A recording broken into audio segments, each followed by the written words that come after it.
आपण बघितलं की एका शरीराची टेंडन्सी ही झालेली आहे.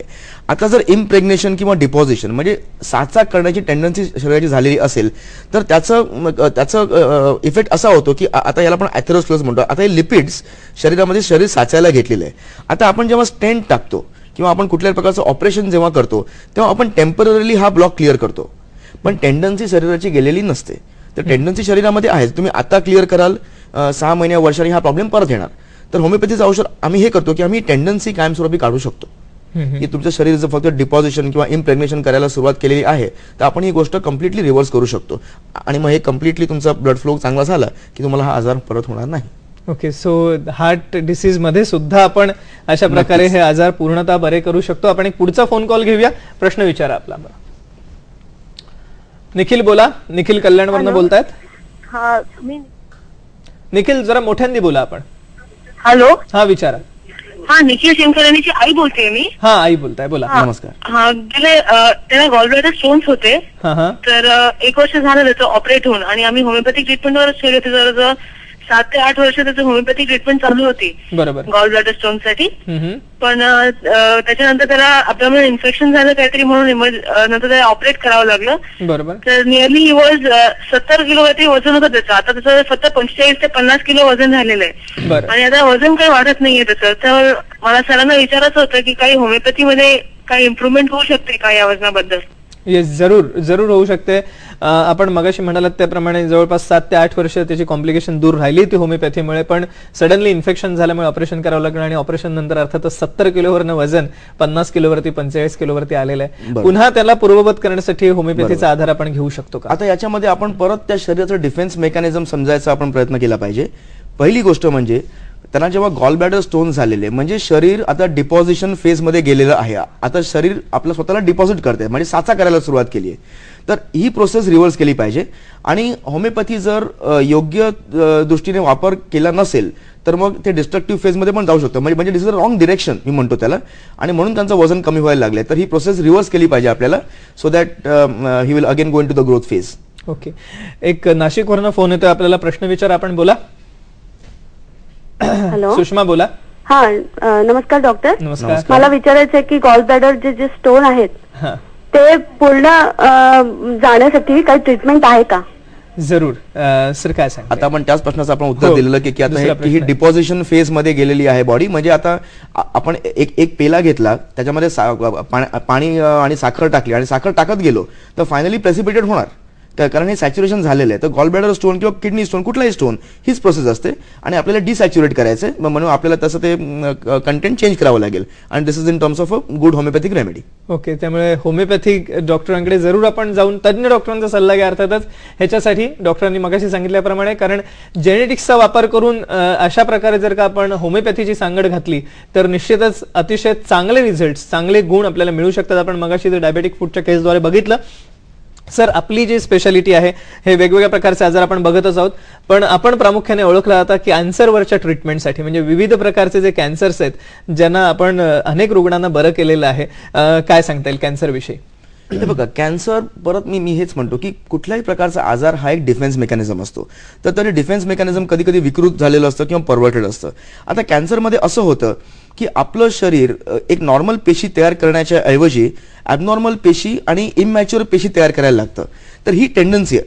आता युजली आपण बघतो की ॲलोपॅथीमध्ये किमोथेरपी दिली जाते किंवा रेडिओथेरपी किंवा रेडिओ ॲब्लेशन असे वेगवेगळे प्रकार करतात.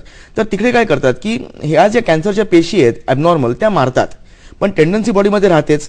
तर होमिओपॅथी औषधामध्ये आम्ही हेच बघतो की हे जे म्युटेशन झालेलं आहे किंवा ही जीन डिफेक्टिव्ह झालेली आहे तर ही जीन करेक्ट करायला पाहिजे. आणि तुम्ही जर ही जीन करेक्ट केली तर मग फर्स्ट किंवा सेकंड स्टेजमध्ये बरेचसे कॅन्सर्स हे कंट्रोलेबल आणि रिव्हर्सेबल देखील होऊ शकतात. तर मी तुम्हाला एक छोटंसं प्रेझेंटेशन कॅन्सरचं पहिले हे बघूया की ह्या ठिकाणी कशा रीतीने जेनेटिक्स द्वारा डीएनएचा जो कोड आहे किंवा त्यातला जो गुणसूत्रांचा जो कोड आहे हा जर बदलला जाऊ शकतो आणि कॅन्सर सुद्धा आपण बरा करू शकतो. हे कसं आपण या ठिकाणी एका स्लाइडद्वारे जाणून घेऊया, एका प्रेझेंटेशनद्वारे. इथे बघूया आपण डॅमेज्ड ह्या ठिकाणी हे जे गुणसूत्र आपल्याला दिसत आहेत ज्याच्यामुळे कॅन्सर किंवा म्युटेशन होऊन कॅन्सरची उत्पत्ती होते, कर्करोगाची उत्पत्ती होते. आणि जर का आपण करेक्ट केलं अर्थातच. सर, काय सांगता येईल याविषयी?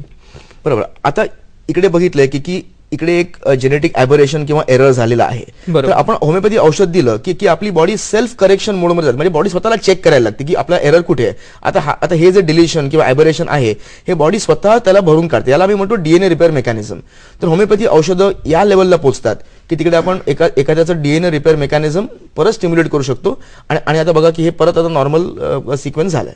ओके, सो अशा रीतीने कॅन्सर मध्ये सुद्धा आपल्याला अतिशय प्रभावी उपचार मिळू शकतात होमिओपॅथीद्वारे आपण म्हणालात. सर, ही एक महत्वाची गोष्ट आहे की आपण मगाशी आपण सांगितली होती जे कार्यक्रमाच्या सुरुवातीला की मध्यंतरीच्या काळात होमिओपॅथीचा तेवढा प्रभावी इलाज होत नव्हता, पण आपण स्वतः काही खास संशोधन करून जेनेटिक्सचा मेळ घालून ह्याच्यामध्ये आज अशा प्रकारचे उपचार हे प्रभावीरित्या सर्वच प्रकारच्या रुग्णांसाठी मिळू शकतात. कारण तुम्ही म्हणालात तसं की होमिओपॅथी बिलीव्हज इन क्युअर. थोडंसं हे जे आहे मला वाटतं आता हा फ्लो थोडासा उलटा होता. आता बरेचसे आपले जे स्टुडंट आहेत ज्याच्यामध्ये ॲलोपॅथीचे डॉक्टर्स सुद्धा आता आपल्याला फॉलो करत आहेत की होमिओपॅथी शिकण्यासाठी, कारण हा एक महत्वाचा सल्ला आहे होमिओपॅथीवरचे गैरसमज दूर करण्यासाठी. आपल्याला माहितीच आहे डॉक्टर श्रीपाद खेडेकर स्वतः वेगवेगळ्या देशांमध्ये जाऊन आज टीचिंग प्रोग्राम्स राबवत आहेत आपला, ज्याच्यात आज बरेचसे ॲलोपॅथीचे डॉक्टर्स सुद्धा सहभागी होत आहेत. अशाच एक महिला डॉक्टर ज्या बेलग्रेड वरून खास ज्या स्वतः पेडियाट्रिक गॅस्ट्रोएंटरोलॉजिस्ट आहेत, ज्या होमिओपॅथीचं खास प्रशिक्षण घेण्यासाठी त्यांच्या टीचिंग प्रोग्राममध्ये सामील झाल्या होत्या आणि ज्या आता भारतात आलेल्या होत्या गेल्या काही दिवसांमध्ये, त्यांचं काय मनोगत आहे आपण ह्या ठिकाणी जाणून घेऊया. या ठिकाणी अनेक स्टुडंट्स आपल्याला दिसतात त्या स्लाइडमध्ये बसलेले जे होमिओपॅथीचं प्रशिक्षण घेत आहेत.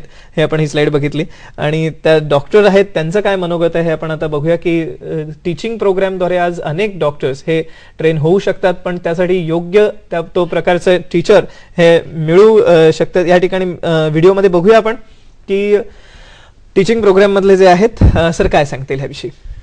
आता सध्या ट्रेंड असा झालेला आहे की बरेचसे म्हणजे जे सायंटिफिक माइंड्स आहेत, म्हणजे युरोपमध्ये जे ॲलोपॅथिक डॉक्टर आहेत, तर ते हेच बघतात की त्यांना हे कळतं की ॲलोपॅथीमध्ये फारसे म्हणजे बरेचसे लिमिटेशन्स आहेत आणि now they are looking at something beyond allopathy. तर मग त्यामुळे ते होमिओपॅथीच्या कडे वळतायत आणि because of their strong knowledge of basic physiology किंवा pathology they are also giving good results. Okay, so हा एक प्रकार झाला. हे पण आपण बघितलं आता. त्याचप्रमाणे आता हा एक दुसरा ट्रेंड आहे की होमिओपॅथीमध्ये पूर्वीच्या काळी सर्वसाधारण एकच फिजिशियन सर्व रोगांना ट्रीट करत असे, पण आता वेगवेगळ्या रोगांसाठी वेगवेगळ्या स्पेशालिटी घेऊन होमिओपॅथिक डॉक्टर्स, तज्ञ डॉक्टर्स तयार होत आहेत. सर्वप्रथम आपण इथे बघूया की ह्यांचं काय मनोगत आहे. या ठिकाणी आपण बघूया. येस, आपण आज जी चर्चा करत होतो ज्याच्यात आपण आता जेव्हा बघितलं मगाशी की वेगवेगळे डॉक्टर्स ट्रेन होत आहेत. येस, या ठिकाणी आपण आता लॅपटॉपवरती बघू शकतो. तर या डॉक्टर तमारा शी इज अ पीडियाट्रिक गॅस्ट्रोएंटरोलॉजी आणि त्या युरोपियन युनियनच्या पीडियाट्रिक डिपार्टमेंटच्या बोर्डवरती पण आहेत आणि she is now studying homeopathy and she is actually here now. Okay, so ते आता भारतात आलेले आहेत. थोडंसं आपण जे म्हणालात मगाशी की आता विविध स्पेशालिटीज अशी फील्ड आहेत ॲलोपॅथीमध्ये तयार झालेली आहेत की गॅस्ट्रोएंटरोलॉजीसाठी वेगळं आहे किंवा कॅन्सरसाठी वेगळं आहे किंवा हार्टसाठी वेगळं आहे. तसंच काही संकल्पना आपणही राबवत आहात का? कारण हा एक महत्वाचा भाग आहे की एकच डॉक्टर कधी कधी सर्व प्रकारच्या आजारांना सारखाच न्याय देऊ शकतो असं नाहीये. तर ह्या संदर्भात आपली काय संकल्पना आहे, आपल्याला काय सांगता येईल? बरोबर. मी जेव्हा इम्पिरियल क्लिनिक्सची स्थापना जेव्हा केली तेव्हा मी हेच म्हटलं की एक प्रत्येक डॉक्टरचा एक पर्टिक्युलर कल असतो किंवा एक एरिया ऑफ स्पेशालिटी असते. तर त्याप्रमाणेच आता मी जर कॅन्सरचे समजा 2000 केसेस बघितले असतील तर मला definitely I know more about cancer than somebody else. तर मी असंच केलं की आपल्या भारतातलेच नसून आपल्या जगातले सर्वात टॉप होमिओपॅथिक डॉक्टर्स जे आहेत तर हे आम्ही सगळे एकत्र येऊन एक टीम फॉर्म केली. तर त्यामुळे आमच्या टीममध्ये वेगवेगळी स्पेशालिटी हँडल करणारे वेगवेगळे डॉक्टर्स आहेत. म्हणजे इन्क्लुडिंग रुमॅटॉलॉजी किंवा पीडियाट्रिक कंप्लेंट्स किंवा न्यूरोलॉजी. तर प्रत्येक एक फील्ड हँडल करणारे आमच्याकडे वेगवेगळे डॉक्टर्स आहेत. So it is under one roof की तुम्हाला सगळी स्पेशालिटी मिळू शकते. हो, सो ही एक महत्वाचा भाग आहे आणि हे आपण आता मगाशी म्हणालात त्याप्रमाणे एक वेगळी संकल्पना आपण इम्पिरियल क्लिनिक्सच्या द्वारे राबवत आहात.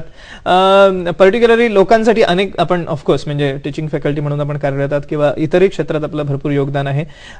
जेव्हा ट्रीटमेंट केली जाते किंवा ह्या प्रकारचे रुग्ण आपल्याकडे येतात तेव्हा आपण कशा रीतीने त्यांचं इतिहास घेता किंवा कशा रीतीने कन्सल्टेशन होतं ह्याच्याबद्दल साधारण आपल्याला काही सांगता येईल का? इम्पिरियल क्लिनिक्समध्ये सर्वात महत्वाची गोष्ट ही आहे की एखादा पेशंट जेव्हा येतो तेव्हा त्याला त्याच्या आजाराबद्दल एज्युकेट करणं हे सर्वात महत्वाचं आहे. म्हणजे एखाद्या माणसाला समजतं की okay this is my problem, accordingly we can take a solution.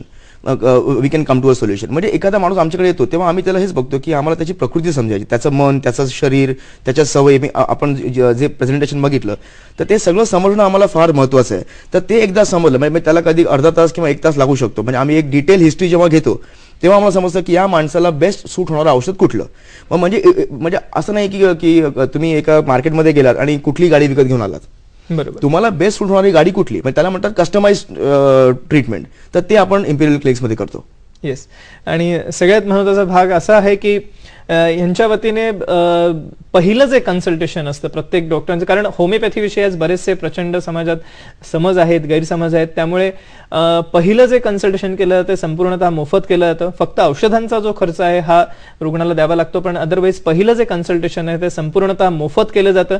त्यामुळे जर आपल्याला होमिओपॅथीविषयी अधिक काही जाणून घ्यायचं असेल किंवा आपल्याला स्वतःचं प्रकृती परीक्षण करायचं असेल तर आपण जरूर व्हिजिट करू शकता. आणि हे संपूर्णतः मोफत असणार आहे, पण पहिलं कन्सल्टेशन फक्त आपण जरूर लक्षात ठेवा. त्यामुळे आपल्याला पहिला सल्ला हा मोफत मिळू शकतो. ह्या माध्यमातून हे आपण जरूर लक्षात ठेवा. सर, आपण ह्या सर्व वेगवेगळ्या प्रकारच्या आजारांसाठी आता या ठिकाणी बोलत आहोत. जाता जाता आपल्याला प्रेक्षकांना आपल्याला काय सल्ला द्यायला आवडेल?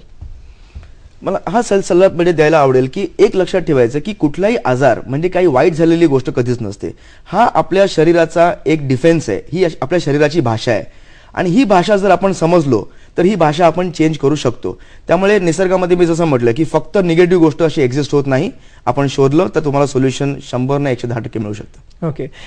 दुसरा एक महत्वाचा भाग की हा झाला अर्थातच सल्ला की ह्या दृष्टिकोनातून जे वेगवेगळ्या प्रकारचे आजार आहेत आणि वेगवेगळ्या प्रकारचे रुग्ण आपल्याकडे येत असतात, तेव्हा जसं आपण म्हणालात की आपल्याला स्टिम्युलस देऊन आपण हे जे आहे प्रकृती जे आहे ते बदलण्याचा आपण प्रयत्न करत असतो. ह्याच्यामध्ये सर्वसाधारण कालावधी किती लागतो? कारण बऱ्याच लोकांचा गैरसमज, आपल्याकडे बरेचसे महत्वाचा उल्लेख मी मगाशी केला होता आपण की आपल्याकडे बरेचसे स्पोर्ट्समन आणि आपण जेव्हा परदेशात जाता तेव्हा अतिशय प्रसिद्ध असे टेनिसपटू आपले पेशंट आहेत, तर आपण त्यांना ट्रीट करताना कशा रीतीने ट्रीट करता? बरोबर. आता एक प्रोफेशनल स्पोर्ट्स पर्सन जो असतो त्याला परफॉर्मन्स ओरिएंटेड लाईफ असतं. म्हणजे त्यांना they are living every minute. आता त्याच्यामधले किती स्पोर्ट्समन असतात की त्यांच्या बॉडीमध्ये फक्त 3% फॅट किंवा 4% fat, so they are so health conscious. आता होमिओपॅथीमध्ये बरंचसं मानलं जातं की होमिओपॅथी ही स्लो उपचार पद्धती आहे, वर्ष लागतात, असं हे ॲब्सोल्युटली नॉट ट्रू. आता एखाद्या माणसाला 20 वर्ष आजार एक असेल तर तो जायला कमीत कमी 2-3 वर्ष लागणार. म्हणजे तो काही 2 दिवसात गायब होऊ शकत नाहीये. पण आता स्पोर्ट्स पर्सनला होणारे प्रॉब्लेम्स हे अक्यूट असतात. त्यांना इंजुरीज होतात, त्यांना स्प्रेन होतात. तर या जर पटकन येतात तर औषधाद्वारे ह्या पटकन जातात पण. त्यामुळे homeopathy is a very effective science. Depending on तुम्हाला आजार कुठला आहे, प्रॉब्लेम कुठला आहे, आम्ही एक सोल्युशन काढतो. येस, मला वाटतं. आणि हे सगळ्यात महत्त्वाची गोष्ट आपल्याला सांगितली डॉक्टरांनी की होमिओपॅथी म्हटल्यावरती आपल्याला वेळ लागणार आहे अशी आपण अजिबात समजूत करून घेऊ नका. पण ह्याच्यासाठी आपल्याला लवकर होमिओपॅथिक कन्सल्टंटचा सल्ला घेणं आवश्यक आहे. आपण जास्त वेळ काढू नका. जेवढ्या लवकर आपण होमिओपॅथिक डॉक्टरांकडे जाल, तज्ञ डॉक्टरांकडे जाल, तेवढ्या लवकर आराम आपल्याला मिळू शकतो औषधांपासून. त्याचप्रमाणे आजच्या कार्यक्रमामध्ये अमूल्य मार्गदर्शन आपल्याला डॉक्टर श्रीपाद खेडेकर यांनी केलेले आहे होमिओपॅथी विषयी. जाता जाता आम्ही प्रेक्षकांना नम्र निवेदन, आमचा